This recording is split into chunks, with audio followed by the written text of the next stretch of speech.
नमस्कार दोस्तों।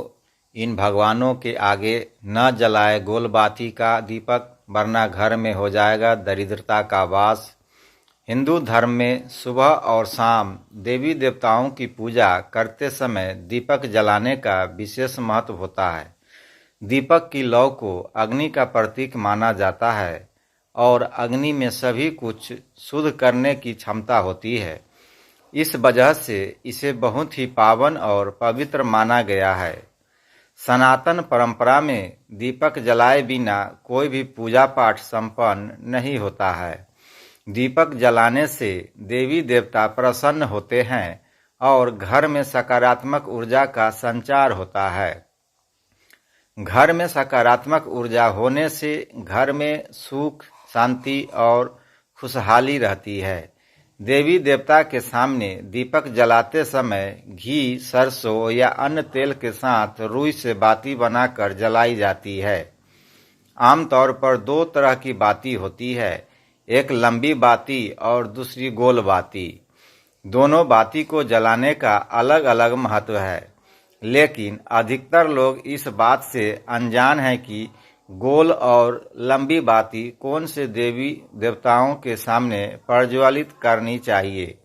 लेकिन उससे पहले अगर आप भी चाहते हैं कि माता रानी का आशीर्वाद आप पर बना रहे, तो इस वीडियो को एक लाइक करें और चैनल को सब्सक्राइब कर ले और कमेंट बॉक्स में जय माता रानी जरूर लिखें। गोल बाती का दीपक। दोस्तों, इसे फूल बाती भी कहा जाता है। इसका दीपक जलाने से घर में स्थिरता आती है, साथ ही शुभ फल की प्राप्ति होती है। वहीं गोल बाती का दीपक हर देवी देवताओं के आगे नहीं जलाना चाहिए। आइए जानते हैं कि गोल बाती का दीपक कौन से देवी देवताओं के सामने जलाना चाहिए। शास्त्रों के अनुसार गोल बाती का दीपक ब्रह्मा जी, इंद्रदेव, शिव जी, विष्णु जी सहित अन्य देवता के मंदिर में लगाना शुभ होता है। इसके साथ ही तुलसी के पौधे के सामने भी गोल बाती का दीपक ही जलाना चाहिए। गोल बाती जलाने से घर में स्थिरता आती है, जिससे माँ लक्ष्मी का घर में हमेशा वास रहता है।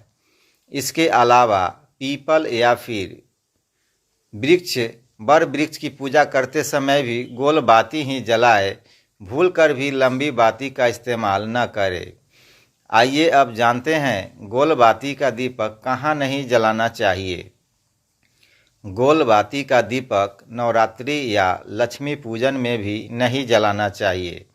ऐसा करने से माँ लक्ष्मी व्यक्ति से नाराज हो सकती है और ऐसा करने से घर की सुख समृद्धि नष्ट हो सकती है। फूल बाती के दीपक को कभी भी पितरों के लिए नहीं जलाना चाहिए। ऐसा करने से वह रुष्ट हो सकते हैं, साथ ही इससे घर में दरिद्रता का वास हो सकता है। आइए अब जानते हैं गोल बाती के क्या नुकसान हैं।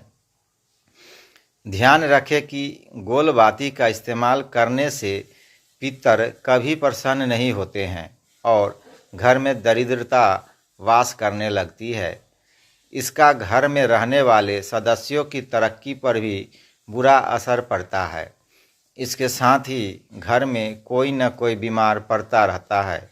इसलिए घर में पितरों को प्रसन्न करने के लिए लंबी बाती का ही दीपक जलाए। इसी तरह नवरात्रि या लक्ष्मी पूजन में गोल बाती का इस्तेमाल करने से माता रुष्ट होती है और घर की सुख समृद्धि नष्ट हो जाती है। आइए अब जानते हैं लंबी बाती का दीपक कहाँ जलाना चाहिए। शास्त्रों के अनुसार अगर आप लंबी बाती का दीपक जलाते हैं तो इस बात का ध्यान रखें कि इस तरह की बाती केवल माँ लक्ष्मी, दुर्गा जी, सरस्वती सहित अन्य देवी के पूजन में, कुल देवता के पूजन, आंवला के पेड़ के नीचे ही जलानी चाहिए।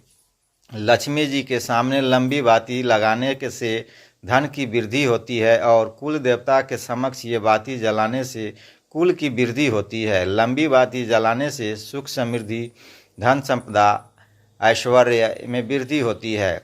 अमावस्या या अन्य किसी दिन पितरों के लिए दीपक जला रहे हैं तो आपको ध्यान रखना चाहिए कि यह दीपक लंबी बाती वाला ही होना चाहिए। गोल बाती का इस्तेमाल करने से पितर कभी भी खुश नहीं होते और घर में गरीबी आती है। परिवार के सदस्यों पर भी इसका बुरा असर पड़ता है, उनकी तरक्की रुक जाती है। वहीं ऐसा करने से हर सदस्य को किसी न किसी तरह की बीमारियों से परेशानी का सामना करना पड़ सकता है। इसलिए ध्यान रखें और पितरों के लिए हमेशा लंबी बाती का दीपक ही जलाना चाहिए। माँ लक्ष्मी पूजन और नवरात्रि में लंबी बाती का दीपक का प्रयोग करना चाहिए। इससे घर में खुशहाली आती है और माँ लक्ष्मी का वास बना रहता है। आइए अब जानते हैं दीपक जलाने के नियमों के बारे में। घर के मंदिर में दीपक जलाने के बहुत से फायदे देखने को मिलते हैं, लेकिन ज्योतिष में दीपक जलाने के भी कुछ नियम हैं जिनका हम यदि पालन नहीं करते हैं तो हमें कई समस्याओं का सामना भी करना पड़ सकता है।